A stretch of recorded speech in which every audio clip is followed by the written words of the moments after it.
자, 오늘은 우리들이 좋은 그리스도인 되기 위하여 돈을 잘 쓰는 사람이 그리스도인이다, 이런 말씀으로 나누려고 합니다.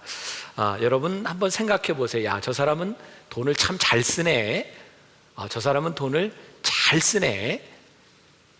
구분이 되세요? 네, 오늘 좀 그런 이야기를 좀 나눠보려고 합니다.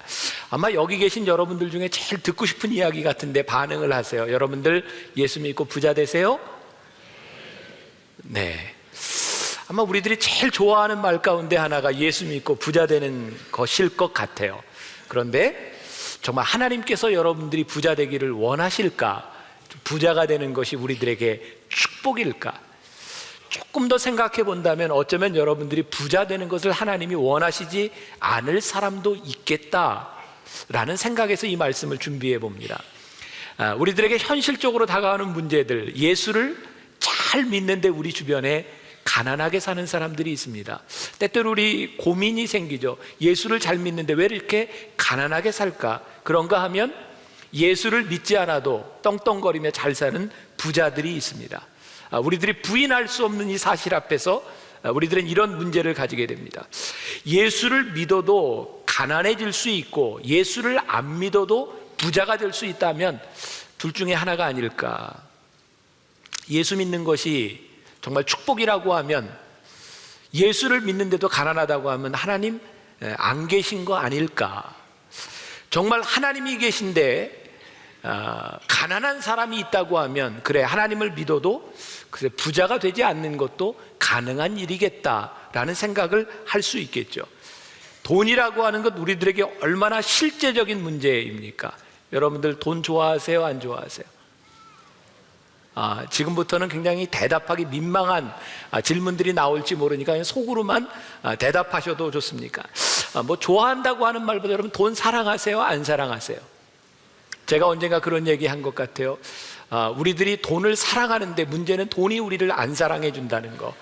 그래서 짝사랑은 늘 가슴 아프게 끝날 때가 많이 있습니다. 여러분들이 돈을 사랑하는데 돈 때문에 우리들이 상처를 참 많이 받습니다. 설교하는 제가 얼마나 돈을 좋아하면 그런 책을 썼겠습니까? 하나님, 솔직히 돈이 좋아요. 여러분들 주보에 소개가 되어 있죠? 안 읽은 분이 있다면 한번 그 책을 읽어보셔도 돈에 대한 생각들을 나눌 수 있을 것 같습니다. 예수님께서 성경에서 이 돈에 대한 이야기를 정말 많이 하셨습니다.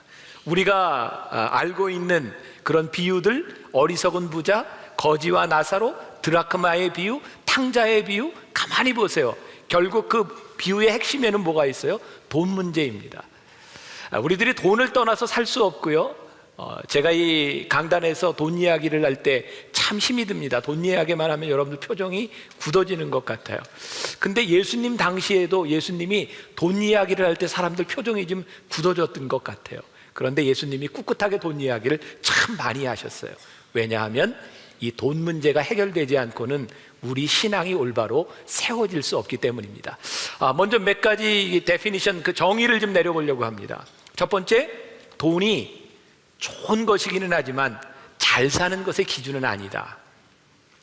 돈을 많이 가지고 있는 사람을 우리가 부자라고 이야기를 합니다. 그러나 그 사람이 잘 사는 사람이다? 그렇게 이야기하지 못할 경우도 많이 있습니다. 반대로 돈이 없는 사람을 우리들이 가난한 사람이다 라고 말을 하지만 그 사람이 못 사는 사람이다, 이렇게 얘기할 수 없을 때도 있습니다. 돈 없이 잘 살 수 있고요, 돈이 있어도 못 살 수 있습니다.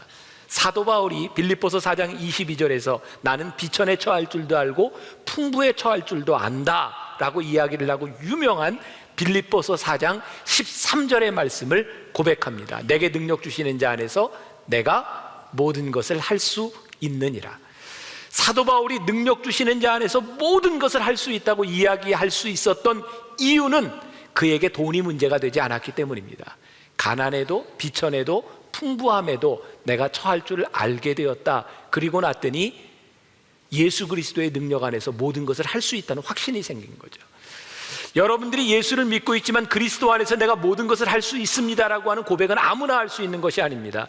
돈이 여러분들에게 문제가 되지 않을 때 가난함에도 부함에도 우리들이 할 수 있는 그 고백을 우리들이 할 수 있어야 신앙이라고 말할 수 있죠. 두 번째, 돈이 좋은 것이기는 하지만 절대로 돈은 우리들에게 만족을 주지는 못한다는 사실입니다.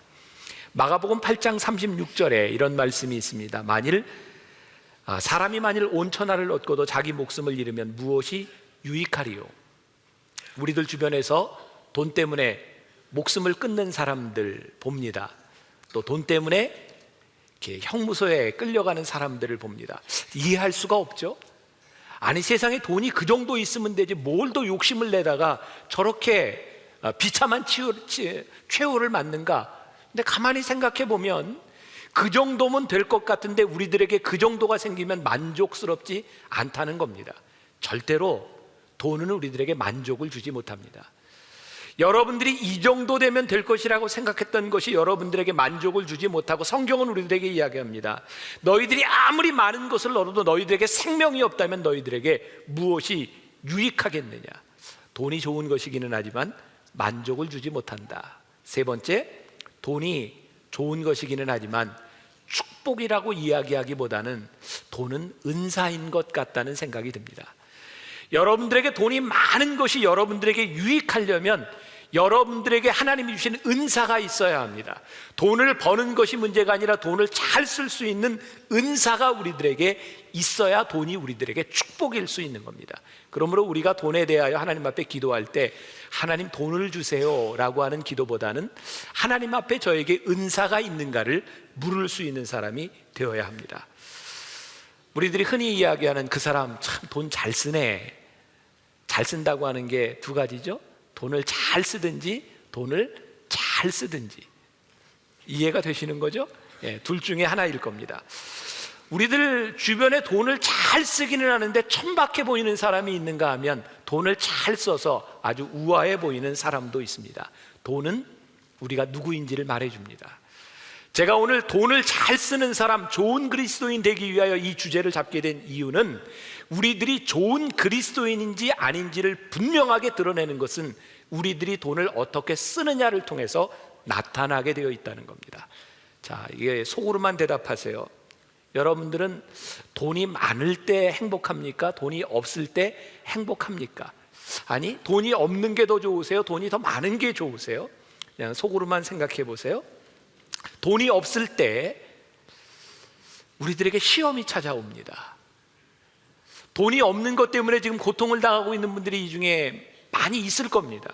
돈이 없음으로 인해서 우리들이 고통을 받는데, 이 돈이 없을 때 신앙은 우리들에게 묻습니다. 누가 너희들 삶의 주인인가? 우리가 하나님을 믿는다고 하면서 우리의 슬픔과 기쁨과 우리를 좌절하게 만들고 우리로 하여금 스스로 목숨을 끊게 하는 일들이, 우리가 주인을 하나님이라고 고백하는데 결국은 돈 문제 때문에 우리들이 쓰러지고 넘어지고, 우리들에게 피해를 입힌 돈에 대해서 우리를 섭섭하게 한 일들 때문에 우리의 인생이 지금 좌우되고 있다고 하면, 돈이 우리들에게 중요한 것이기는 하지만 중요한 것으로 끝나는 것이 아니라 돈이 우리들에게 주인인 것 같습니다. 그런가 하면 돈이 많음으로 인하여 우리들에게 시험이 옵니다. 돈이 없었으면 죄를 짓지 않았을 텐데 돈이 있음으로 인하여 우리들이 하나님을 바라보지 못합니다.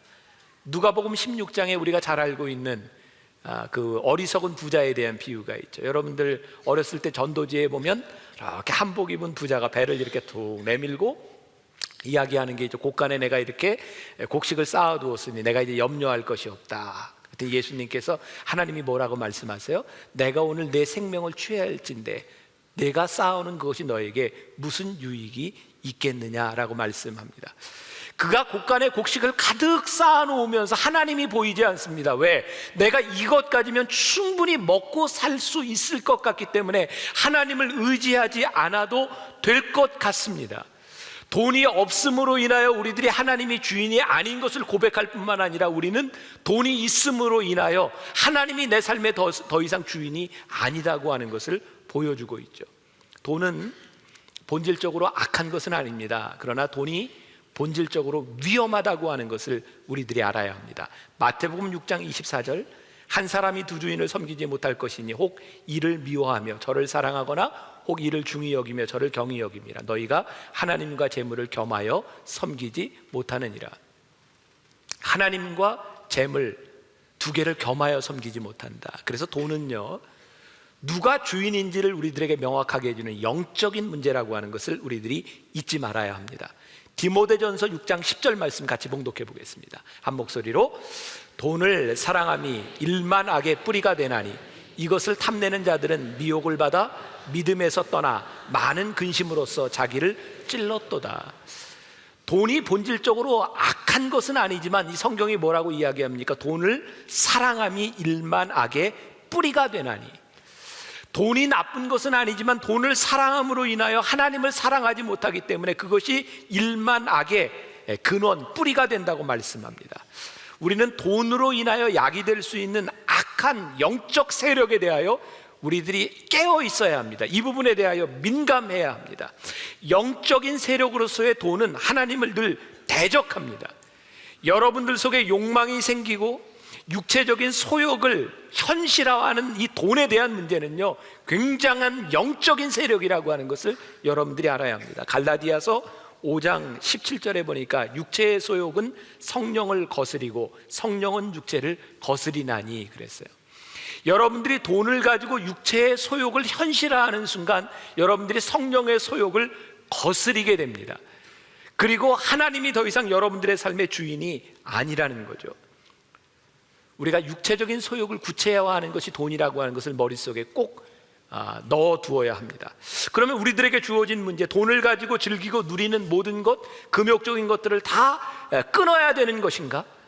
오늘 이 부분들을 함께 좀 나눠보려고 합니다. 제가 하나님 솔직히 돈이 좋아요라고 하는 책을 쓸 때 이 기독교 안에 있었던 두 가지 논쟁에 관한 책들을 많이 보았습니다. 하나는 청부론이고 하나는 청빈론입니다.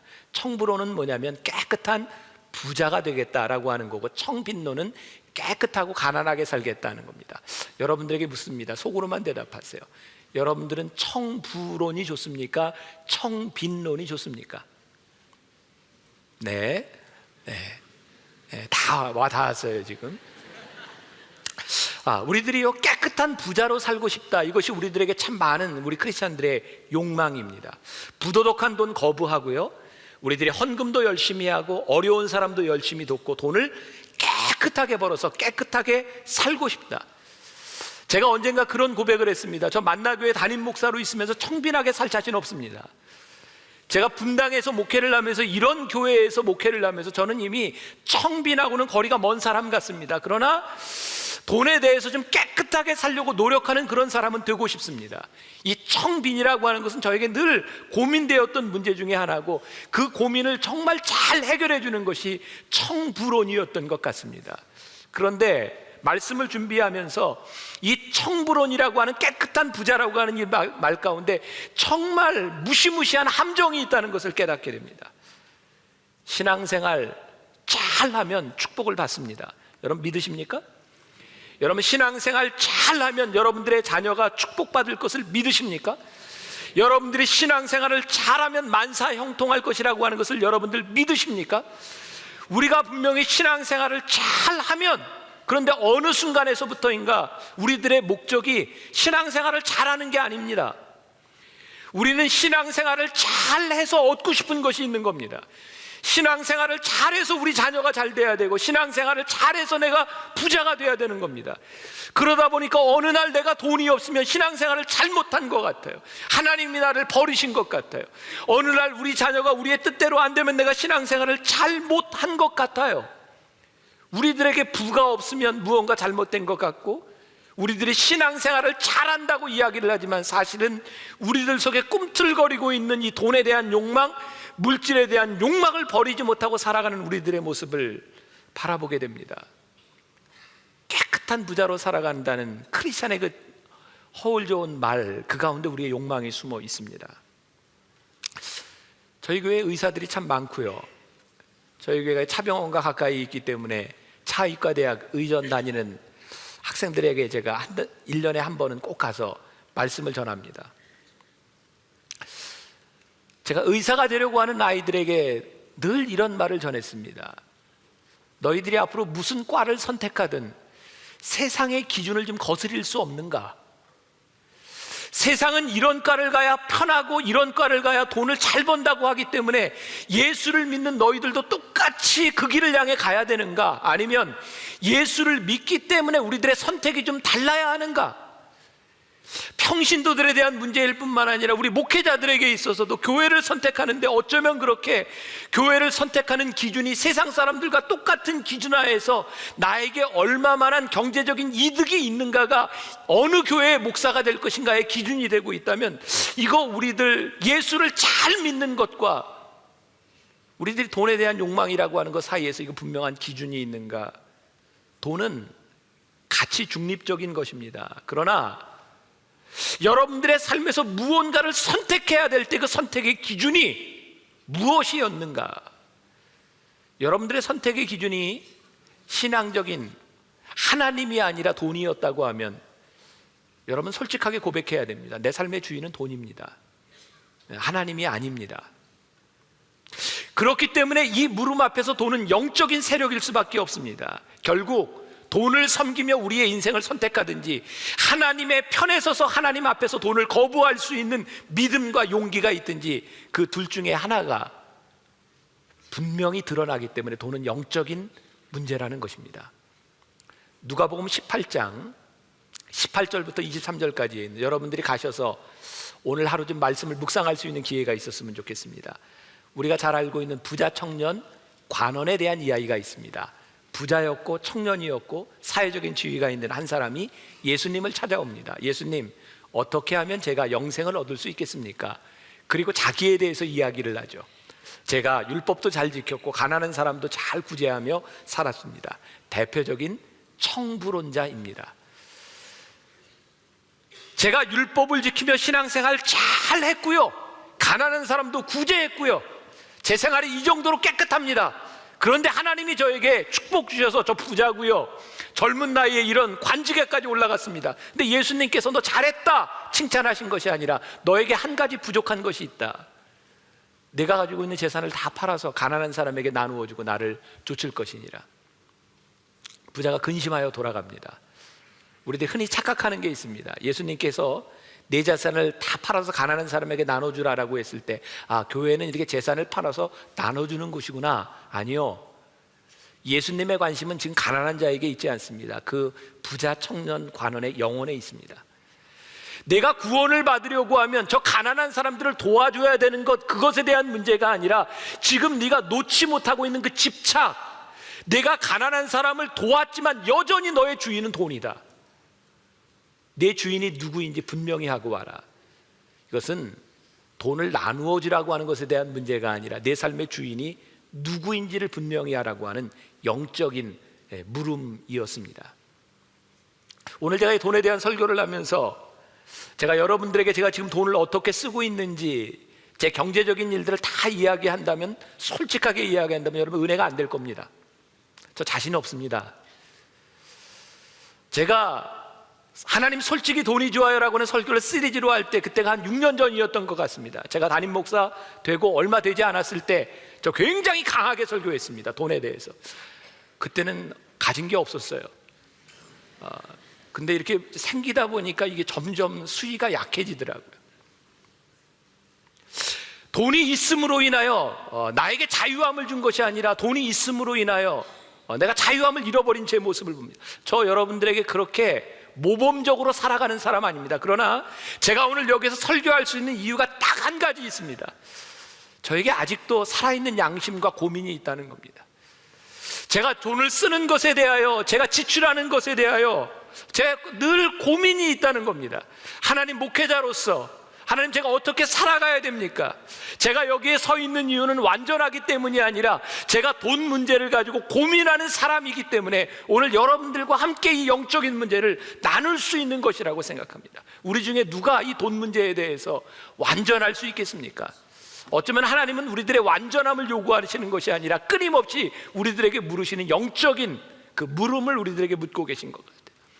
잠언 30장 7절부터 9절까지 말씀해 보니까 제가 개인적으로 제일 좋아하는 말씀입니다. 잠언 30장 7절부터 9절까지의 지혜서 기자가 이렇게 말을 합니다. 나로 가난하게도 부하게도 하지 마옵소서. 내가 가난하여 범죄할까? 내가 부하여 하나님을 모른다 할까 두렵사오니 나로 하여금 가난하게도 부하게도 하지 마옵소서. 여러분, 열심히 살아야 합니다. 가난해지면 죄를 지을 수 있는 확률이 많아집니다. 그래서 우리들이 열심히 살아가야 합니다. 그런 기도해야 합니다. 하나님, 저 가난하지 않게, 하나님 버리지 않도록, 죄 짓지 않도록. 그러나 우리들이 부에 대해서 늘 경계해야 합니다. 하나님, 이 돈 때문에 제가 하나님을 모른다 하지 아니하도록, 하나님, 돈이 너에게 찾아와도 제 삶의 주인이 누구인지를 분명히 깨닫게 하여 주옵소서. 여러분들이 오늘 여기서 예배 드리는 이유는 예배를 드리고 부자가 되라고 하나님이 여러분들을 부르신 것이 아닙니다. 착각하지 마십시오. 예수 믿고 부자 되세요? 이게 얼마나 무서운 함정인지 아십니까? 그러면 예수 믿고 부자 못 되면 우리들이 잘못되는 겁니까? 아니요. 예수를 믿고 여러분들이 부자가 되는 것, 그것이 하나일 수 있습니다. 우리는 부자 되기 위해 불리움을 받은 사람이 아니라 예수를 믿고 거룩한 사람으로 살아가도록 우리들이 불리움을 받았다는 사실입니다. 예수를 믿기 때문에, 거룩하기 때문에 가난함 가운데서도 거룩함을 유지해야 되고 부함 가운데서도 거룩함을 유지해야 합니다. 오늘 여러분들 가운데 돈이 없었더라면 죄 짓지 않았을 사람들이 돈 때문에 죄를 짓고, 내가 돈이 있었더라면 범죄하지 않았을 텐데 돈이 없는 것 때문에 하나님 앞에 신앙을 버렸던 우리들의 모습들을 바라보며 우리가 끝까지 이 돈이 영적인 문제라고 하는 것을 잊지 말아야 합니다. 돈에 대하여 우리들이 청지기 의식을 갖는다. 청지기가 뭡니까? 주인이 나를 시켜서 나에게 위임해 준 겁니다. 어떤 청지기는 내 돈이 아니기 때문에 돈을 잘 씁니다. 어떤 청지기는 내 돈이 아닌 하나님의 돈이기 때문에 돈을 잘 씁니다. 이해가 되는 거죠 지금? 네, 여러분들은 돈을 잘 쓰는 사람입니까? 아니면 돈을 잘 쓰는 사람입니까? 이 세상에 사는 사람들 중에 돈에 유혹을 받지 않는 사람이 누가 있겠습니까? 여러분, 왜 돈이 여러분들을 유혹하는지 아십니까? 제가 오늘 굉장히 중요한 말씀드립니다. 이거 하나만 가슴에 품고 들어가도 오늘 나온 이유가 충분할 것 같아요. 여러분들이 돈에 유혹을 받는 이유는 여러분들이 돈을 의지하기 때문입니다. 돈을 의지하지 않으면 돈은 우리들에게 유혹이 되지 않습니다. 예를 들어 볼까요? 저에게 있어서 있었던 일입니다. 제가 군목 시절에 은혜 체험을 했습니다. 은혜 체험을 하고 제 삶에 정말 일대 전환기적인 역사가 왔어요. 제가 군목으로 있던 시절에 중위 월급을 받으면서 제가 월급을 받고 나서 꼬박꼬박 군인 공제 적금을 들었습니다. 왜냐하면 저는 미래에 대한 계획이 있었거든요. 군을 제대하면 미국으로 유학을 가야 되겠다. 그래서 적금을 했습니다. 이거 찾아가지고 유학을 가야 되니까. 근데 제가 기도원에서 기도하다가 하나님이 저를 이게 완전히 저를 은혜 가운데 제 삶을 바꿔주셨는데 처음으로 저에게 보게 하셨던 것이 제 모습이었습니다. 미래를 돈에 의지하고 있는 제 모습. 그래서 적금을 들고 있는 제가 얼마나 하나님을 의지하지 못하고 있는가를 보게 하셨어요. 여러분, 돈은 크고 많고에 대한 문제가 아닙니다. 그때 제가 군인 공제 들었던 거 월 5만 원씩 들었던 겁니다. 이 돈은 많고 적음에 대한 문제가 아니라 우리들이 의지하는 순간 돈은 우리들에게 영적인 세력일 수밖에 없는 겁니다. 제가 은혜를 받고 나서 하나님께서 저에게 보게 하신 것이 있습니다. 너의 미래를 책임지는 것은 돈이 아니라 내가 네 미래를 책임진다는 것이었고, 제가 군교회에서 설교를 하면서 한 번도 교인들에게 돈 얘기를 하지 못했던 것을, 제 모습을 보게 하셨습니다. 그리고 하나님께서 저에게 깨닫게 하신 게 내가 싹군 목자인 것을 저에게 회개시키셨거든요. 돈 이야기를 하지 못했던 이유는 딱 한 가지였습니다. 저희 교회 병사들이 꽤 많았지만 새로 들어온 장교들, 가족들 예배를 드리는데 돈 이야기하면 초신자들이 다 떨어질 것 같더라고요. 그래서 돈 이야기 못했습니다. 제가 군 부대에 있으면서 군교회에서 헌금을 가지고 유일하게 하는 일 딱 한 가지였습니다. 헌금 가지고 병사들 위문하는 일이었습니다. 그런데 위문을 하는데 아주 간단해요. 헌금이 있으면 그것만큼 위문을 하고요, 돈이 없으면 안 하는 겁니다. 제가 사역이 뭐에 의해서 좌우됐어요? 돈에 의해서 좌우됐습니다. 하나님이 저에게 깨닫게 하신 것이 있습니다. 은혜를 받고 났더니 돈이 보이는 것이 아니라 사역이 보이기 시작했어요. 그 전까지 제가 그 5만 원씩 떼놓는 그 돈, 적금 들어야 되는, 그건 절대로 건들 수 없는 돈이었어요. 그런데 교회에 돈이 없는데 할 일이 생기잖아요. 하나님께서 제 것을 드리도록 하시더라고요. 그리고 일을 일단 해놓고 나면 일들이 이루어지는 겁니다. 그리고 한 달 만에, 저는 26살 목사가 정말 기적적인 일을 체험해서 한 달 만에 교회 예산이 배로 늘더라고요. 저는 무서워서 이야기하지 못했는데 헌금이 쓰여지는 곳에 대하여 헌신하는 사람들이 나타나기 시작했고, 하나님께서 저에게 철저하게 믿음을 가르치던 때였습니다. 제가 전방에서 빨간 프라이드를 타고 다녔습니다. 겨울에 그 얼음이 잘 녹지 않는 그 빙판길을 가다가 두 번 제가 사고가 났어요. 한 번은 미끄러져서 다리 난간을 받았고요. 한 번은 차가 이렇게 돌면서 바퀴 하나가 계곡의 허공에 뜬 채로 이렇게 서 있던 적이 있습니다. 두 번 사고가 났는데 정말 신기한 것은 두 번 저를 찾아왔던 사람이 있어요. 하나는 우리 교인이었고 하나는 제가 잘 모르는 분이었어요. 저에게 와서 얘기를 하더라고요. 목사님, 하나님께서 그런 마음을 주셨는데, 목사님 군목으로 선교하는데 이를 도우라고 하는 마음을 주셨습니다. 두 번 차 사고 나서 차를 수리했는데 퍼펙트하게 그 돈이 딱 그 돈이었어요. 남의 일이니까 뭐 여러분들이 별로 감동이 있겠습니까만, 그때 저는 굉장히 저에게 놀라운 일이었어요.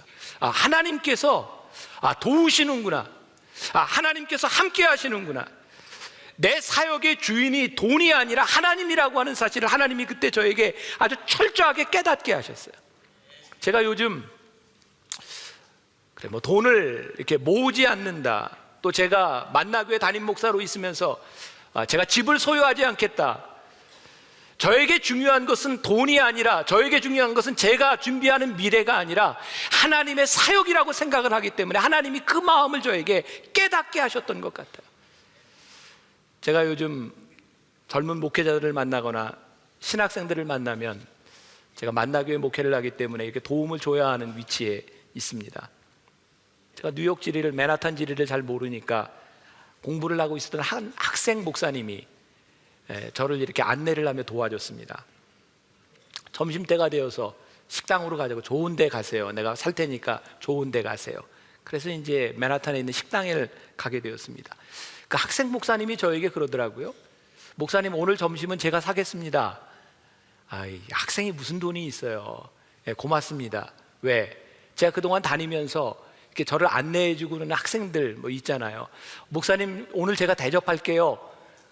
그러고 나서 끝날 때 되면 이렇게 대접하려고 하지만 사실 제가 카드를 먼저 꺼내면, 목사님 제가 해야 되는데 100% 제가 지금까지 다 냈습니다. 그런데 제가 그날 점심 식사를 하고 나오는데 계산하려고 카드를 냈더니 이미 계산이 끝난 겁니다. 깜짝 놀랐어요. 이게 쉬운 일 아닌데. 제가 그 목사님을 보면서 제가 그때 돈을 주거나 경제적인 도움을 하나도 주지 않았습니다. 근데 그때 제 마음속에 이런 생각이 들었어요. 그래, 나중에 필요할 때 봅시다. 제 마음에 그 목사님을 보면서, 이렇게 말이 아닌 행동으로 돈을 썼던 그 목사님을 보면서 제가 그런 느낌을 받았어요. 저 목사님이 나를 귀하게 생각하고 있구나. 그게 제 마음에 와 닿았어요. 여러분, 우리는요, 하나님 앞에서 참 쉽게 그런 말을 합니다. 하나님, 제가 헌신합니다. 제가 하나님 앞에 이 정도 할 수 있습니다. 그러나 실제로 우리들의 삶에서 누가 주인인가를 나타낼 때 돈은 우리들에게 늘 걸림돌이 되고, 조그마한 이유와 핑계가 있으면 우리들은 안 할 수 있는 이유들을 참 많이 됩니다. 결국 우리들의 삶의 주인은 하나님이 아니라 돈이 우리를 좌우할 때가 많이 있습니다. 여러분들에게 묻겠습니다. 또 속으로만 대답하세요. 내가 하나님이 원하시는 삶, 내가 물질도 하나님이 원하시는 대로 그렇게 살아가고 싶다, 그렇게 원하십니까? 이 부분에 대해서는 많은 사람들이 대답합니다. 원한다는데 대답 못할 게 뭐 있어요. 근데 여러분들은 그렇게 사십니까? 그러면 아주 힘들어집니다. 돈의 영적인 차원의 문제일 뿐만 아니라 이 돈의 도덕적인 차원의 문제를 우리들이 틀림없이 언급하고 가야 합니다. 여러분, 우리 주변에 영적인 척하는 사람들 참 많이 있습니다. 말로 많이 합니다. 그러나 우리 영적인 척으로 끝나는 것이 아니라 그 영적인 우리들의 생각이 도덕적인 차원에서 현실화되지 않는다면 그것은 아주 잘못된, 우리들 속에 욕망을 감추고 있는 아주 더럽고 추한 욕망을 우리 속에 감추며 예수를 믿는 척하는 사람들입니다. 우리들의 욕망에 대한 문제, 이거 해결되어야 합니다. 오늘 여러분들에게 한 가지 중요한 말씀드립니다. 이 욕망의 문제를 해결하기 위해서 여러분들의 삶에 필요한 것과 원하는 것을 구분할 줄 아는 신앙에 지혜가 필요합니다. 유명한 성 어거스틴이 이런 말을 했습니다. 방치된 욕망은 습관이 되고 습관을 거부하지 않으면 필요가 된다. 다시 한번 이야기합니다. 방치된 욕망은 습관이 되고 습관을 거부하지 않으면 필요가 된다. 또 여러분들에게 묻습니다. 속으로만 대답하세요. 우리 오케스트라에게 물어야 되겠다. 오케스트라에 있는 우리 단원들은 몇 평짜리 아파트에서 살고 싶으신가요? 원하는 거 이야기한 속으로 57평, 63평, 30, 예. 다시 묻습니다. 여러분들이 살아가면서 필요한 아파트는 몇 평 정도 됩니까? 원하는 것하고 우리들이 필요로 한 것이 틀리다고 하는 것을 우리는 금방 압니다. 우리 성가대원들에게 이제 묻습니다. 여러분들은 어떤 차를 타고 싶으십니까? BMW, 벤츠, 그랜저 다 나왔네요. 여러분들의 삶에 꼭 필요한 차는 어떤 차입니까? 우리들에게 필요한 차도 여러분들의 삶에서 다 틀립니다. 어떤 소셜 스테이터스를 가지고 있고 어떤 일을 하느냐에 따라서 우리들에게 필요한 것이 틀립니다. 여러분, 어떤 것도 절대적인 기준이 존재하지 않습니다. 제가 오늘 설교를 하면서 여러분들이 제 설교를 들으면서 원하시는 게 있다면, 목사님 그러면 그 돈에 대해서 아주 명확한 기준을 내려주세요. 너는 예수를 믿으니까 몇 평짜리 아파트에서 살며 어떤 차를 타고 돈은 얼마 써라. 그러면 뭐 쉬울 것 같은데, 제가 여러분들에게 도저히 그런 기준을 얘기할 수 없는 겁니다. 왜? 원하는 것, 필요한 것, 이건 사람마다 다 틀린 것이기 때문입니다. 그래서 이것이 신앙에 대한 문제이고 영적인 문제인 겁니다. 여러분들이 하나님 앞에 내가 필요로 하는 것이 무엇인지, 내가 원하는 욕망들이 신앙 안에서 다스려지지 않으면 그것이 점점 더 큰 욕망으로 발전해 나가기 때문에 결국 우리들이 하나님이 없는 삶을 살게 될 것이기 때문입니다. 오늘 여러분들에게 제가 해답을 드리지 않습니다. 아니, 그럴 수가 없습니다. 그러나 오늘 여러분들에게 돈에 대한 고민을 드렸으면 좋겠습니다. 많고 적음에 대한 고민이 아니라 하나님이 내가 가지고 있는 것을 어떻게 생각하시며 내가 가지고 있는 것을 어떻게 써야 할 것인가에 대한 고민이 여러분들에게 끊임없이 일어나야 합니다. 여러분들의 욕망과 성령의 인도하심 가운데 여러분들이 끊임없이 고민하며 이 욕망의 문제를 다스릴 수 있어야 합니다. 그래야 좋은 그리스도인으로서 살아갈 수 있는 겁니다. 돈 필요합니다. 그러나 돈이 여러분들의 욕망을 채우는 도구가 되어서는 안 됩니다. 크리스천에게 돈이 필요한 것은 알지만 끊임없이 경계할 수 있어야 합니다. 성령의 소욕이 우리들 가운데 살아날 수 있도록 끝까지 우리들이 경계해야 합니다. 성령 안에서 우리들이 필요한 것이 무엇인지를 깨달아 알 수 있는 사람이 되어야 합니다. 사도 바울은 자족의 원리를 알고 있었습니다. 내 은혜가 내게 족하다. 더 채워지기 때문에 족한 것이 아니라 지금 내 삶에 족한 것 가운데서 우리가 더 많을 때에도 족하고 더 적을 때에도 족하고, 이 자족의 원리가 살아있을 때 우리는 비천에 처할 때에도 부할 때에도 우리는 예수 그리스도의 능력 가운데 모든 것을 할 수 있습니다 라고 고백할 수 있는 하나님의 사람이 될 수 있는 겁니다. 저는 오늘 여기 예배드리는 여러분들이 좋은 그리스도인 되기를 소망합니다. 우리 교회가 좋은 교회가 되기를 간절히 소망합니다. 이 시대에 하나님께서 끝까지 우리를 버리시지 않고 우리를 사용하실 수 있는 이유가 있어야 합니다. 하나님께서 이 교회를 버리시지 아니하고 끝까지 이 교회를 붙드셔야 하는 이유가 분명히 살아있어야 합니다. 그런 교회 우리들이 꿈꾸며 좋은 그리스도인, 좋은 하나님의 사람들이 되어 사시기를 주님의 이름으로 간절히 축원합니다. 우리 같이 찬양하며 여러분들 마음속에 결단하고 여러분들의 내면을, 여러분들의 자아를 하나님 앞에 내려놓고 한번 기도하며 결단할 수 있으면 좋겠습니다. 봉헌하며 찬양하겠습니다. 2011년 한 해는 우리가 계속해서 어떻게 하면 좋은 그리스도인이 될 수 있을까, 오늘은 부르심에 대한, 어떻게 하면 우리들이 순종하며 따라갈 수 있는가, 좋은 그리스도인 되기 위한 순종에 대한 말씀을 나눠보려고 합니다.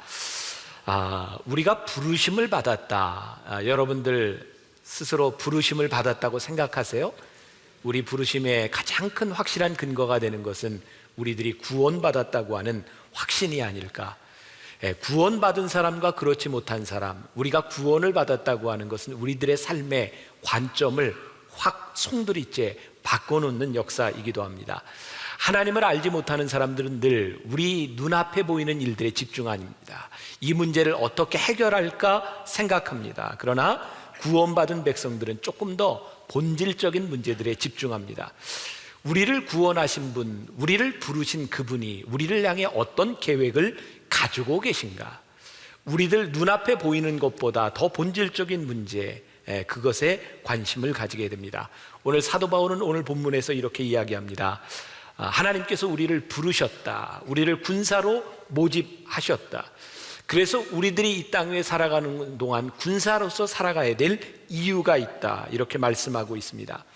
우리가 구원받았다고 하는 것은 하나님께서 우리를 선택하셨다고 하는 거고, 하나님께서는 우리가 하나님을 알기 전부터 우리를 알고 계셨다는 것이고, 또 그분은 우리들의 삶을 책임지실 것이기 때문에 우리들이 하나님을 믿으며 살아갈 수 있는 근거가 있다는 말씀이기도 합니다. 그 남녀 생활 탐구라고 하는 것을 통해서 잘 알려진 성우 서혜경 씨가 속상해하지 마세요, 그런 책을 썼습니다. 거기에 보면 어린 딸과의 대화를 이렇게 짤막하게 보여주고 있는데, 우리들이 하나님의 사랑을 받았다고 하는 것이 무엇인지를 생각나게 하는 그런 글입니다. 제가 조금 읽어드리겠습니다. 친구가 키우던 강아지 새끼를 7마리나 낳았다고 한 마리를 업어가라고 했습니다. 나는 강아지 한 마리를 입양할 참으로 친구 집으로 아이들을 데리고 갔습니다. 친구가 우리 딸에게 이야기합니다. 우리 공주님, 강아지 한 마리 골라봐. 제일 예쁜 걸로, 제일 좋은 거 고르라고 이모가 제일 먼저 부른 거야. 딸아이가 이야기합니다. 이 강아지 저 강아지 만져보다 한쪽 다리가 불구인 강아지를 안으며 이거 할래요? 친구가 깜짝 놀라서 묻습니다. 어머, 걔는 조금 아파. 걔 말고 다른 애로 데려가. 건강하고 예쁜 강아지 데려가야지. 딸아이가 이야기합니다. 나는 얘가 좋아요. 얘랑 살 거예요. 왜 하필이면 그 개가 좋아? 딸아이가 말을 합니다. 다른 애들은 다 안 아픈데 얘만 아프잖아요. 다른 사람들이 전부 다 안 아픈 애만 데려갈 거니까 나는 얘를 데려갈래요. 짧은 이야기를 이렇게 읽으면서 하나님이 우리를 부르셨다는 것을 생각해 보았습니다. 우리들이 건강하기 때문도 아니고, 우리들이 남들보다 더 낫기 때문에 우리를 부르신 것도 아니고, 어쩌면 아무도 데려갈 사람이 없는 가장 연약한 우리를 하나님이 부르시고 택하지 않으셨을까? 20세기 초반을 휩쓸고 지나갔던 그런 실존주의 철학이라고 하는 사조가 있습니다. 우리 인간이 무엇인가를 사람들은 알기를 원했고, 하이데거 혹은 사르트르 같은 사람들은 우리 인간의 실존을 이 세상에 던져진 존재라고 표현을 합니다. 똑같은 실존주의 철학자지만 믿음을 가지고 있었던 킬케골 같은 사람은 우리 인간을 가리켜서 죽음에 이르는 병 가운데 있는 존재, 또 칼 야스퍼스 같은 사람은 난파된 인간, 철저하게 깨어진 존재라고 하는 말을 씁니다. 아무튼 우리 인간의 실존을 바라보며 20세기에 들어서 우리는 철저하게 깨어진 존재라고 하는 것을 알게 되었습니다. 그러나 믿음이 없는 사람은 인간의 실존을 바라보며 허무주의로 빠졌습니다. 믿음이 있는 실존주의 철학자들은 그 허무주의로 빠진 것이 아니라 우리들의 철저한 깨어짐 가운데서 하나님을 바라봐야 한다고 이야기를 합니다. 이사야 6장은 우리가 잘 알고 있는 이사야가 하나님께 부르심을 받는 소명장입니다. 하나님께 부르심을 받고 이사야는 이야기합니다. 화로다, 나로 망하게 되었도다. 예레미야 1장은 유명한 선지자 예레미야가 하나님께 부르심을 받는 장면입니다. 예레미야는 이야기합니다. 슬프도소이다 주 여호와여 보소서, 나는 아이라 말할 줄을 알지 못하나이다. 출애굽기 3장은 유명한 모세가 하나님 앞에 부르심을 받는 장면이 나옵니다. 그리고 모세는 이렇게 이야기합니다. 오 주여, 나는 본래 말을 잘하지 못하는 자니이다. 주께서 주의 종에게 명령하신 후에도 역시 그러하니 나는 입이 뻣뻣하고 혀가 둔한 자니이다. 그런데 여호와 하나님께서 모세에게 이렇게 말씀하십니다. 여호와께서 그에게 이르시되 누가 사람의 입을 지었느냐? 누가 말 못하는 자나 못 듣는 자나 눈 밝은 자나 맹인이 되게 하였느냐? 나 여호와가 아니냐? 이제 가라, 내가 내 입과 함께 있어서 할 말을 가르치리라. 오늘 사도 바울이 디모데에게 편지를 하며, 이 사도 바울은 하나님께 부르심을 받았을 때 나는 죄인의 괴수입니다 라고 말을 합니다. 그러나 사도 바울은 하나님의 부르심을 따라 살아가며 우리들이 가장 즐겨하는 말씀의 고백을 합니다. 빌립보서 4장 13절에 내게 능력 주시는 자 안에서 내가 모든 것을 할 수 있습니다. 우리들이 하나님의 부르심 앞에서 우리는 철저하게 깨어지고 부족하고 연약하고 죄된 우리들의 모습을 바라봅니다. 그러나 그 가운데 우리를 부르시는 하나님의 부르심이 무엇인지를 깨닫고 우리들의 삶을 다시 보기 시작합니다. 이것이 우리를 좋은 그리스도인으로, 하나님의 사람으로 만들어주는 것입니다. 그래서 사명자들에게는, 부르심을 받은 자들에게는 늘 기다림이 있습니다. 사명자의 특징은 왜라고 묻기보다는 늘 어떻게라고 묻습니다. 하나님께서 여러분들을 여기에 부르셨습니다. 여러분들의 가정에 여러분들을 부르셔서 엄마 아빠가 되게 하셨고 자녀들을 주셨습니다. 하나님 왜 나를 여기에 두셨노요? 라고 묻는 것이 아니라 하나님 나를 여기에 두신 이유가 있지요. 제가 이 상황 가운데서 어떻게 살아가야 되겠습니까? 부르심을 받은 사람은 왜라고 묻지 않습니다. 늘 어떻게라고 물으며 우리들의 삶에 최선을 다하려 합니다. 오늘 여러분들이 여기에 있는 이유 가운데 우리가 어떻게 살아가야 될까를 묻게 됩니다. 사도 바울은 고린도전서 9장 26절에서 이렇게 말합니다. 그러므로 나는 다름질하기를 향방 없는 것 같이 아니하고 싸우기를 허공을 치는 것 같이 아니하며. 하나님께 부르심을 받은 자들은 늘 그 가는 길이 하나님의 계획 가운데 있음을 믿는 사람입니다. 지난주에 저희 성도 중에 하나가 저에게 상담을 요청했습니다. 이번 예배를 드릴지 다음 예배를 드릴지 모르겠어요. 저희 교회 프로 농구 선수가 한 사람이 있습니다. 아마 10여 년 전 아주 이름을 많이 날리던 황성인 선수, 우승도 했고 또 그래서 몇 년 동안 우리 교회에서 그 어시스트를 할 때마다 돈을 모아서 어려운 사람을 돕는 그런 일을 했습니다. 근데 이 프로 선수도 나이가 먹는 건 어쩔 수 없는 것 같습니다. 이렇게 기량도 좀 떨어지는 것 같고 그래서 연봉이 대폭 삭감이 되었습니다. 고민인 거죠. 내가 예수를 이렇게 잘 믿는데, 예수 믿으면서 11조도 열심히 했는데 왜 내 연봉이 깎였을까? 그게 잘 이렇게 용납이 되지를 않는 겁니다. 제가 그런 이야기를 했습니다. 선수 생활을 평생 할 수 있겠습니까? 선수 생활만 놓고 본다면 연봉을 깎인 것이 분명히 실패한 것입니다. 그러나 하나님께서 그 인생에 대한 계획을 가지고 계시다면 또 다른 시각이 있지 않겠습니까? 제가 그런 말을 황 선수에게 해주고 싶었습니다. 생각해 보세요. 연봉이 깎였지만 경기를 그렇게 조금 뛰면서 그만큼 연봉을 받는 게 이게 얼마나 굉장한 일입니까? 다 뛰고 돈 받는 것보다 안 뛰고 돈 받는 게 훨씬 더 유익된 일이 아니겠습니까? 제가 웃자고 하는 이야기가 아니라 선수 생활이 여기서 끝나지만 앞으로 지도자의 길을 걷게 될 터인데, 남들은 돈 주고 배워야 될 시간에 돈을 받고 앉아서 선수들 뛰는 것을 바라보며 내가 지도자라면 어떻게 할 수 있을까 미래를 꿈꾸며 계획한다고 하면 그것이 정말 버려진 시간이고 내가 버려진 인생이겠습니까? 내가 벤치에 앉아서 선수들이 뛰는 것을 바라보며 그 뛰는 선수들을 격려하며 내가 그들에게 좋은 지도자가 될 수 있다고 하는 이 시간이 얼마나 귀한 시간이겠습니까? 우리는 늘 누구보다 뒤처지는 것 때문에 빨리 가려고 하고, 내가 속도가 나지 않으면 내가 인생이 망가진 것처럼 생각할 때 그 순간에도 하나님께서는 여전히 우리를 부르셔서 우리를 향한 계획을 가지고 계시다고 하는 것을 믿고 살아가는 우리들에게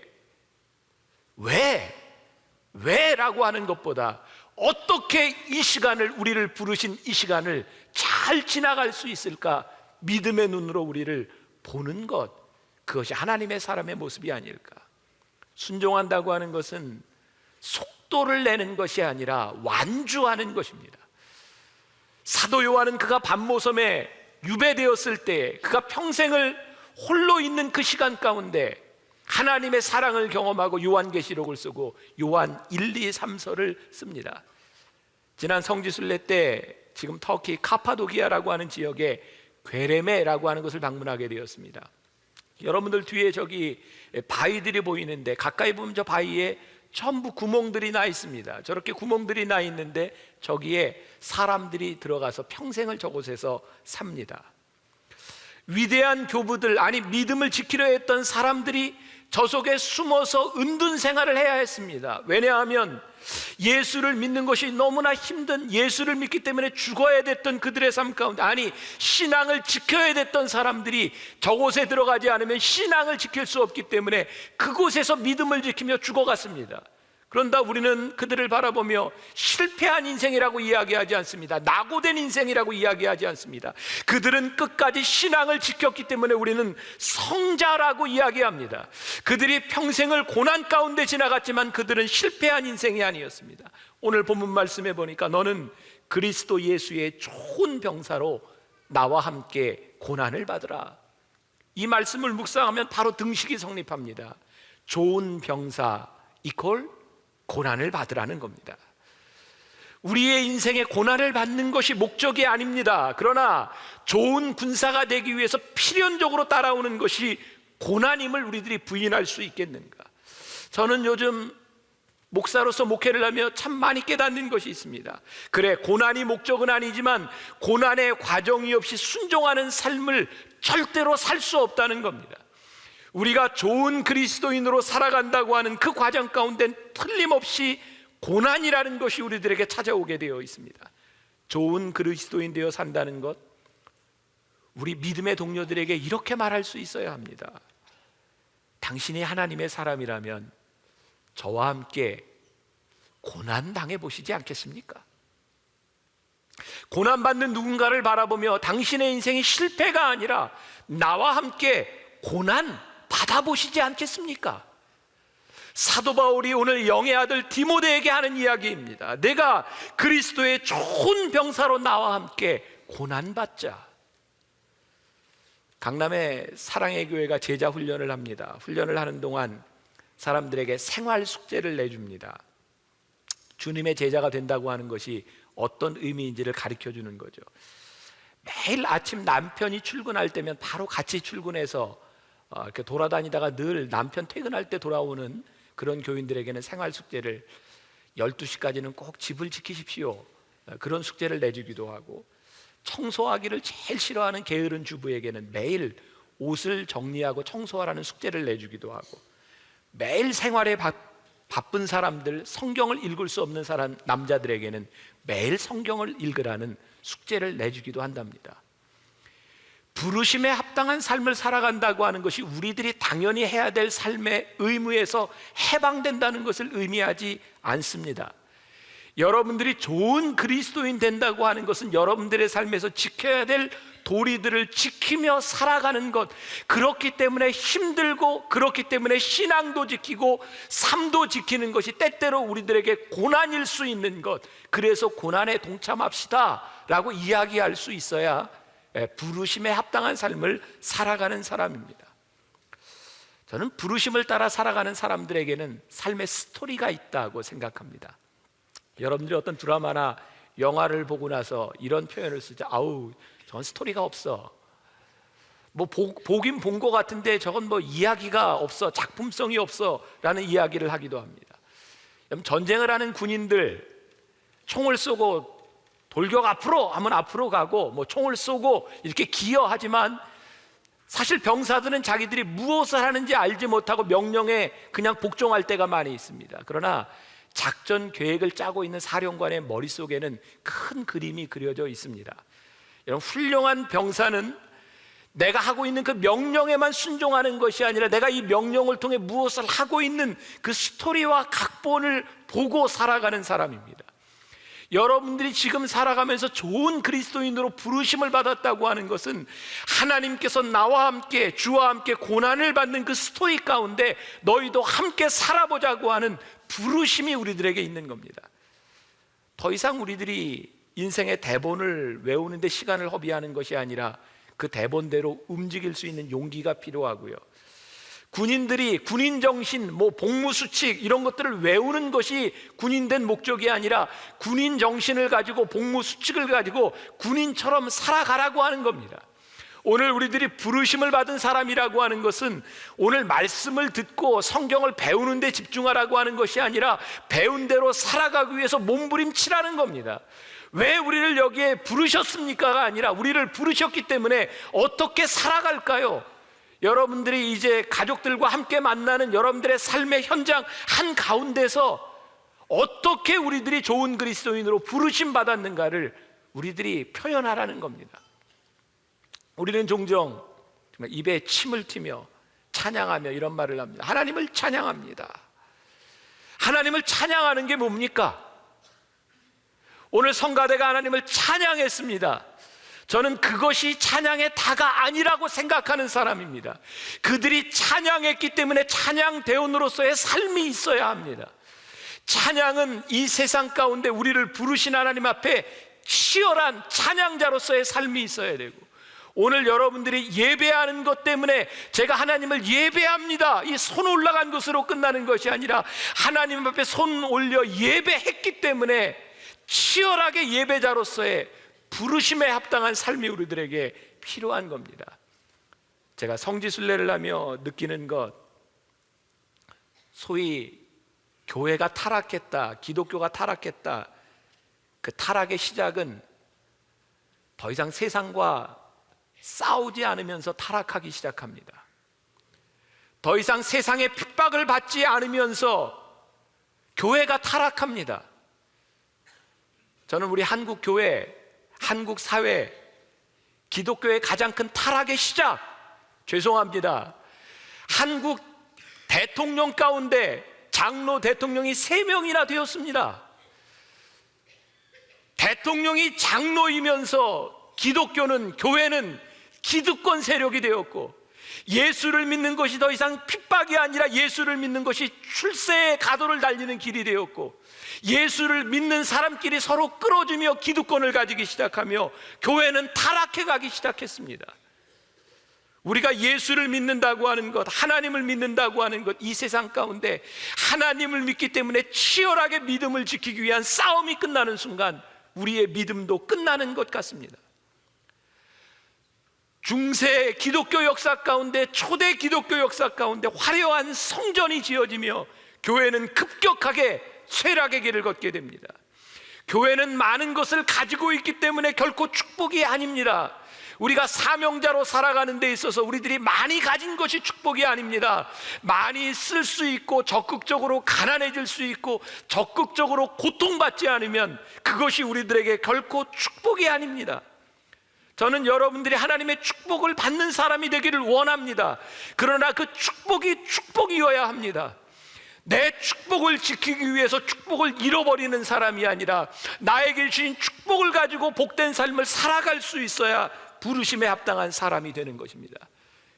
여러분들이 가난해져야 하나님의 사람이 아니라 가난하지 않아도 가난할 수 있어야 하고, 이렇게 여러분들이 좋은 성전에서 예배를 드리고 좋은 시설 가운데서 예배를 드려도 우리들 가운데 신앙의 야성이, 신앙에 우리들 가지고 있었던 그런 야성미가 다시 넘쳐야 우리들이 하나님께서 주신 부르심에 합당한 삶을 살아갈 수 있습니다. 사명자는 끝까지 전쟁 가운데 살아가야 합니다. 여러분들에게 하는 이야기가 아니라 저에게 하는 이야기고 우리 교회와 한국 교회에 필요한 이야기입니다. 하나님 어떻게 하면 끝까지 치열하게 전쟁터와 같은 이 세상 가운데서 하나님의 부르심에 합당한 자로 살아갈 수 있겠습니까? 우리가 사명자로 살아가면 누리는 특권이 있습니다. 오히려 치열한 고난과 싸움 가운데서 그 싸움터에서만 우리들이 경험할 수 있는 기적과 승리입니다. 싸우지 않는 자들에게는 승리의 고백이 없습니다. 싸우지 않는 자들에게는 기적의 영광도 없습니다. 어떻게 하면 우리들이 이 치열함 가운데 우리들이 싸울 수 있는가? 믿음을 끝까지 지키기 위해 해결되지 않는 이 문제들이 주의 이름으로 해결되는 역사를 우리들이 경험할 수 있는가? 그리고 이 치열한 싸움터에서만이 하나님, 우리가 철저히 무능하지만 하나님의 능력으로 이겼습니다라고 하는 고백을 할 수 있지 않을까? 사명자들이 누리는 특권, 그 중에 하나는 우리들이 참 가볍게 인생을 살 수 있다는 겁니다. 하나님의 명령이 떨어졌을 때 사명자의 삶을 살아가는 사람은 언제든지 예스하고 달려갈 수 있습니다. 집착하지 않습니다. 사명자의 삶을 살아가면 많이 양보할 수 있습니다. 많이 용서할 수 있습니다. 단지 우리를 부르신 일을 기쁘게 하기 위한 헌신이 우리들에게 나올 수 있습니다. 그러나 우리들이 사명자로서 살지 못하기 때문에 축복은 받았지만 사명이 없어지기 때문에 집착합니다. 그래서 능력을 경험하지 못합니다. 모세는 지도자로 불리움을 받았을 때 아무것도 가진 것이 없었습니다. 아마 하나님께서 모세를 지도자로 쓰시기 위해서 다 뺏으셨던 것 같아요. 너무 두려워하지 마십시오. 다 뺏어서만 쓰시는 것은 아닙니다. 있는 것도 쓰십니다. 근데 모세에게 있어서는 바로의 왕자가 되는 그 자리도 뺏으셨고, 그가 가지고 있어 누릴 수 있는 것들 모든 것을 뺏으셨어요. 모세에게 남아있는 것은 딱 지팡이 하나였습니다. 우리는 모세를 하면 지팡이를 생각합니다. 지팡이를 들어 홍해를 갈랐습니다. 지팡이로 반석을 쳤을 때 물이 나왔습니다. 능력의 지팡이라고 이야기를 합니다. 그러나 그 지팡이는 어떤 능력도 없었습니다. 그 지팡이는 양을 치는 지팡이였습니다. 그런데 그 지팡이 가운데 하나님의 능력이 임했을 뿐입니다. 우리가 착각합니다. 하나님, 저에게도 지팡이가 필요합니다. 아니요, 여러분들에게 필요한 것은 하나님의 능력입니다. 하나님, 내가 가지고 있는 것, 아니 내가 가지고 있는, 내가 소유한 것, 아니 내가 없는 것, 그 어떤 것 가운데도 하나님의 능력이 임하시면 제가 부르심에 합당하게 달려갈 수 있습니다. 그래서 가벼워지고 하나님의 능력을 체험할 수 있는 겁니다. 부르심은 늘 섬김과 관련이 있습니다. 빌 하이벨스 목사님이 쓴 너무 바빠서 기도합니다 라는 책에 하나님의 인도하심을 이렇게 점검한다고 말하고 있습니다. 제가 조금 읽어드리겠습니다. 하나님의 인도하심은 대체로 섬김과 관련이 있습니다. 사실 대부분의 거짓 인도들은 분별하기 꽤 쉽습니다. 왜냐하면 그것들은 자기 자신을 높이거나 자기의 이익만을 도모하기 때문입니다. 저와 여러분들에게 굉장히 도전이 되는 말씀입니다. 왜 우리들이 부르심에 순종하지 못하는가? 부르심에 따르는 섬김이 우리들에게 없기 때문입니다. 우리들이 하나님의 일을 한다고 하면서도 왜 하나님의 부르심과 인도하심과 동떨어진 삶을 살아가고 있는가? 나는 하나님의 일을 하고 있는데, 아니요, 하나님의 일을 하지 않고 교회의 일을 하고 내 일을 하고 있을 뿐입니다. 왜? 그 일을 통해서 섬기기보다는 내가 섬김을 받기를 원했기 때문입니다. 여러분들을 분노하게 하는 수없이 많은 일들은 바로 우리들이 부르심을 받았다고 하지만 사실 부르심에 합당한 삶을 살아가지 못하기 때문이죠. 제가 목사이기 때문에 이런 예를 들 수 있을 것 같아요. 종종 주변에서 목사님들이 고민을 합니다. 여러분들하고 똑같은 고민합니다. 교회를 한번 옮겨볼까? 여러분 혹시 교회를 가끔 가기 싫을 때가 있으신가요? 있으세요? 없으세요? 목사님들도 가끔 교회가 가기 싫을 때가 있습니다. 얼마 전에 만난 저희 목사님 한 분이 저에게 그런 얘기 하더라고요. 정말 교회 가기가 싫었대요, 목사님이. 교회를 지으며 건축빚이 얼마나 무거운지 정말 교회 가기가 싫었답니다. 요즘 한국 교회에 많은 교회들이 이 교회 안에 갈등의 문제들을 가지고 있습니다. 그래서 목회자들도 종종 그냥 개척이나 할까? 교회를 옮길까? 개척하고 교회를 옮긴다고 사표를 낸다고 문제가 해결됩니까? 아니요. 동일한 문제들, 인간관계의 동일한 메커니즘들은 어디에나 존재합니다. 우리들이 옮길까? 사표를 낼까? 그렇게 생각할 때는 철저하게 자기중심적인 생각이 떠나지 않을 때입니다. 내 생각, 내가 요구하는 것, 내가 바라는 것, 그것들이 이루어지지 않기 때문에 철저하게 우리들에게 서운한 감정들이 찾아옵니다. 부르심의 가장 큰 축복이 뭔지 압니까? 끝까지 묵묵히 자리를 지키는 겁니다. 부르심에 합당한 삶을 살아가는 사람에게는 성실함이 있습니다. 왜? 우리를 부르신 그 부르심에 합당한 응답이 있기 때문입니다. 우리가 부르심이라고 이야기할 때 만일 우리의 부르심이 명예, 돈, 더 많은 것들을 우리들에게 약속하고 있다면, 우리를 부르신 그 부르심이 야, 여긴 하나님이 나를 부르신 자리야 라고 생각하는데 섬김보다는 우리의 삶의 번영 쪽에 조금 더 무게가 가고 있다면 사단의 유혹일 때가 훨씬 더 많습니다. 여러분들 제 말을 오해하지 마세요. 하나님이 여러분들 축복하지 않는다는 것이 아닙니다. 하나님은 여러분들이 복된 삶을 살아가기를 원하십니다. 그러나 부르심이 늘 우리들이 생각하는 물질적인 축복과 함께 오는 것은 아니라는 겁니다. 우리는 자녀를 생각하면서도 우리 자녀가 물질적으로 부유했으면 좋겠다, 그것이 하나님의 인도하심이라고 생각하지만 사실은 그것은 유혹일 때가 많이 있습니다. 사단이 언제 우리들에게 우리의 영을, 너희들이 어떻게 하면 누구를 섬길 수 있을까? 어떻게 하면 너희들이 겸손할 수 있을까? 너희들이 어떻게 하면 손해를 좀 볼 수 있을까? 사단이 그렇게 우리들에게 다가오겠습니까? 아니요. 사단은 정반대로 우리들에게 다가올 때가 많습니다. 좋은 그리스도인 부르심에 합당한 삶이 무엇인가? 사도행전 20장 20절부터 22절부터 23절까지의 말씀에 사도 바울이 이렇게 말을 합니다. 보십시오. 이제 나는 성령에 매여서 예루살렘으로 가는 길입니다. 거기서 무슨 일이 내게 닥칠지 나는 모릅니다. 다만 내가 아는 것은 성령이 내게 일러주시는 것뿐인데 어느 도시에서든지 투옥과 환난이 나를 기다리고 있다는 것입니다. 사도 바울이 하나님의 인도하심을 따라 사명자의 삶을 살아가는데 부르심에 합당한 삶을 살아갈진된 나에게 어려움이 올 것입니다 라고 말을 하죠. 하나님이 우리를 부르시는 것은 특별한 경우가 있기는 하지만 여러분들의 삶의 자리에서 하나님이 여러분들을 부르십니다.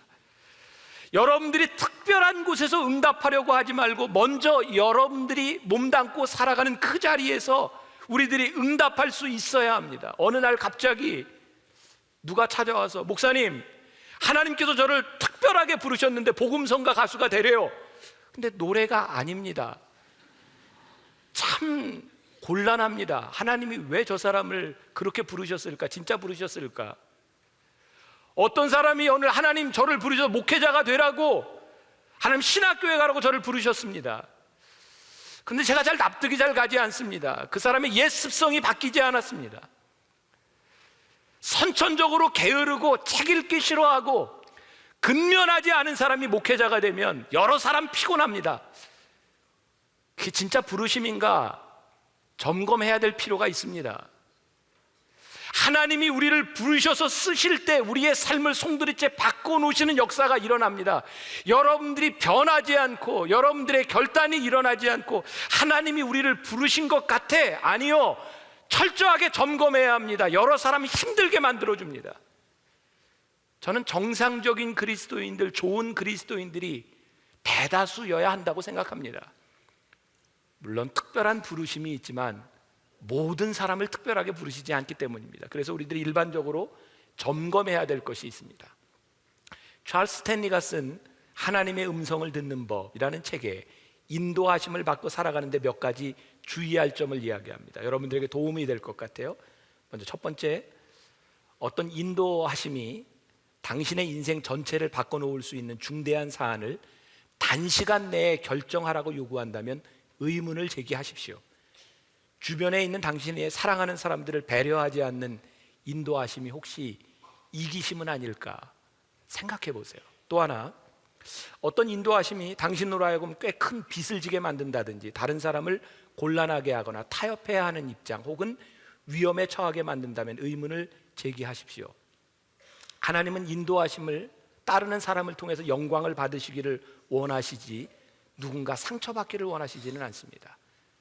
근데 많은 사람들이 하나님이 나를 부르셨다고 다른 사람들에게 참 쉽게 상처를 입히고 손해를 입힙니다. 하나님이 우리를 부르셨을 때는 하나님이 이 세상 전투에 우리를 투입하기 위해서 우리를 훈련시키는 시간들이 반드시 필요합니다. 시간을 두고 생각해 보아야 합니다. 또 하나, 어떤 인도하심이 당신의 가족 관계나 여타 중요한 친구 관계를 뒤흔들어 놓는다면 의문을 제기하십시오. 제가 요 몇 주 동안 여러분들의 그런 설교했습니다. 좋은 그리스도인은 좋은 관계를 맺습니다. 아니, 좋은 관계를 통해서 선한 영향력들을 드러냅니다.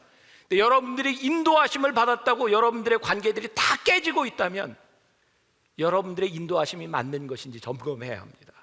또 하나, 당신이 그 인도하심을 성숙한 그리스도인 친구나 상담자에게 이야기했을 때 그들이 불안해한다면 의문을 제기하십시오. 참 상담하면서 제일 곤란한 게, 목사님 하나님의 인도하심을 받고 싶습니다, 상담해 주세요 라고 와서 자기 할 얘기 다 하고 자기 마음에 맞는 답이 안 나오면 그냥 갑니다. 이상하죠? 인도하심을 받는다고 하면서도 믿음의 동료들의 말에 귀를 기울이려고 하지 않습니다. 하나님께서 여러분들에게 믿음의 동료들을 주시고 영적 멘토를 주셨다고 하는 일들이 여러분들에게 무슨 의미를 가지고 있는지 저는 요즘 많이 느끼는 것이 있습니다. 말씀이 없이 뜨거운 사람, 말씀과 관계없는 성령의 은사가 얼마나 위험한가. 우리들이 뜨거워질 수 있습니다. 그러나 뜨거움이 부르심은 아닙니다. 뜨거워지면 부르심을 받을 준비가 되었을 뿐입니다. 그 뜨거움 앞에서 말씀이 우리들에게 어떻게 인도하는지를 보아야 합니다. 그래서 말씀을 배우지 않은 그리스도인처럼 위험한 사람이 없습니다. 말씀을 배우지 않는 열심을 내는 그리스도인처럼 이 폭탄 같은 사람이 없습니다. 저는 여러분들이 정말 정상적인 크리스찬이 되어야 될 것 같습니다. 그래야 좋은 그리스도인이 될 것 같습니다. 요즘 부르심이 없는 그리스도인들 때문에 참 힘든 것 같아요. 전 교회를 창립 30주년을 맞이하며 교회를 생각하고 제 목회를 생각하고 여러분들을 많이 생각합니다. 많은 교회들이 요즘 큰 건축들을 시작했습니다. 그런데 이 판교뿐만 아니라 이 분당 이 주변에 교회들이 건축하다 말고 빚을 지고 소위 파산하는 교회들이 생깁니다. 어떤 분이 그런 얘기하더라고요. 앞으로 한국 사회의 제일 큰 금융위기 중에 하나가 교회 짓다 실패한 교회들 때문에 금융위기가 올지 모른다는 이야기를 합니다. 아니, 지금 짓는 과정이 힘들 뿐만 아니라 우리 역사를 통해 보면 큰 교회 건물을 지었던 교회의 영화가 지금은 다 짐덩어리가 돼버렸습니다. 왠지 아십니까? 교회를 짓는 것이 잘못된 것이 아닙니다. 부르심이 없는 욕심이 우리들 가운데 앞서갈 때 그것이 잘못될 수 있는 겁니다. 저는 이 땅 위에 하나님께서 큰 교회의 역할을 위해서 부르신 교회들이 저는 분명히 있다고 믿습니다. 그러나 모든 교회들이 다 커져야 되는 것은 아닙니다. 하나님께서 우리들 교회에 주신 사명과 인도하심을 알아야 되고, 여러분들의 삶의 인도하심을 알아야 되고, 하나님의 인도하심 가운데 우리들이 순종하며 부르심에 응답할 때 그 부르심이 열매로 나타나는 것이지, 우리의 욕심으로 인한 부르심의 착각은 참 많은 사람들을 힘들게 할 수 있다는 생각이 듭니다. 사랑하는 여러분, 오늘 본문에 하나님께 불리움을 받은 병사는 자신의 삶에 얽매이지 않는다라고 되어 있습니다. 여러분들에게 책을 하나 소개합니다. 존 비비어 목사님의 순종이라는 책입니다. 한번 보시면 좋을 것 같아요. 이 책에 나오는 이야기, 존 비비어 목사님이 부목 시절에 청소년 사역을 담당할 때 한 번은 어떤 교회에 탐방을 갔는데 한 1,500여 명의 청소년들이 모여서 예배드리는 걸 보고 깜짝 놀랍니다. 나도 저런 사역을 해야 되겠다. 근데 거기에 제자 훈련 그리고 문화 목회를 하는 걸 보면서 담임 목사님에게 와서 이렇게 목회를 하고 싶다고 이야기를 하고 담임 목사님이 승낙을 합니다. 8개월 동안 열심히 준비하고 중고등학생들 리더를 만들어내고 훈련을 시키고 양육을 시켰습니다. 이 존 비비오 목사님에게는 머릿속에 그려진 환상이 있었답니다. 이제 이 교회에 청소년들이 가득 찬 환상을 바라보며 사역을 준비하는데 청천벽력 같은 담임 목사님의 선언이 이어졌습니다. 우리 교회는 제자 훈련을 하는 교회가 아닙니다 라고 선언을 했을 때 이 존 비비오 목사님은 속으로 우리 청소년부는 아니지요. 그리고 목사님에게 찾아갔답니다. 목사님 8개월 동안 열심히 준비했습니다. 근데 담임 목사님이 이야기하더래요. 성령께서 우리들에게 그 일을 허락하시지 않습니다. 근데 이 목사님이 용납이 되지 않더랍니다. 목사님에 대한 불만을 가지고 기도하고 있는데 성령님께서 물으셨답니다. 존, 너 지금 누구의 사역을 하고 있지? 제가 주님의 사역을 하죠. 성령님이 말씀하시더랍니다. 아니야, 너는 네 사역을 하고 있어. 주님, 구원받는 학생들 가장 효과적으로 그 아이들을 사역할 수 있는 것이 제자훈련이고 이 문화 목회입니다. 그때 주님이 이 존 비비오 목사님에게 이렇게 말을 하더면, 존, 나는 너를 이 교회에 보낸 이유가 내가 하고 싶은 일을 하라고 부른 것이 아니라 이 교회의 담임 목사로 세운 그 목사를 섬기라고 너를 부른 거야. 제 이야기를 지금 오해하지 말고 제 말 잘 들으라는 얘기 안 해요. 괜히 또 지금 마음속에 목사님이 저 말을 하는 의도 잘 들으세요. 나한테 오해하는 사람들 때문에 굉장히 힘들어요. 잘 들으세요. 성령님께서 존 비비오 목사님에게 이렇게 이야기를 했답니다. 내가 마지막 심판날에 하늘나라에서 너에게 물을 것은 지금 이 순간 네가 무엇을 했느냐가 아니라 지금 이 순간 담임 목사님을 도우라고 부른 내가 어떻게 했는지를 내가 물을 거야. 사랑하는 여러분, 우리는 늘 우리가 하고 싶어하는 일들이 참 많이 있습니다. 그리고 그것을 하나님이 원하시는 일이야, 사역이야 라고 정당화합니다. 부르심에는 필연적으로 순종이 따르게 되어 있습니다. 하나님의 부르심 가운데는 나를 꺾는 노력들이 참 많이 필요합니다. 여러분들에게만 해당되는 것이 아니라 저에게도 해당되는 일입니다. 여러분들 마음에 들지 않은 일이 일어날 때 정말 하나님 마음에도 들지 않는가를 한 번쯤은 생각해 보십시오. 우리에게 하나님 앞에서 이 교회가 가야 될 길과 우리들이 부르심에 합당한 길을 가야 될 길, 저를 여기에 하나님께서 불러주신 이유가 무엇인지에 대하여 우리들이 하나님 앞에 답을 구할 수 있을 때 우리들이 순종할 수 있지 않을까, 그 길을 갈 수 있지 않을까. 히브리서 11장 6절에 믿음이 없이는 하나님을 기쁘게 해드릴 수 없다 그랬습니다. 여러분들이 생각하고 있는 그 믿음, 그것이 정말 하나님께서 우리들에게 주시는 믿음인가, 내 신념인가? 이번 한 주간 여러분들이 세상 가운데서 하나님 앞에 부르심이 무엇인가를 분명하게 한번 돌아볼 수 있는 시간이 되었으면 좋겠습니다. 여러분들 가족들과 함께 만나는 그 자리에서 하나님 왜가 아니라 하나님 어떻게 이 자리에서 하나님의 사람일 수 있는지, 제가 좋은 군사일 수 있는지를 생각하며 결단하는 좋은 그리스도인들 되시기를 주님의 이름으로 간절히 축원합니다.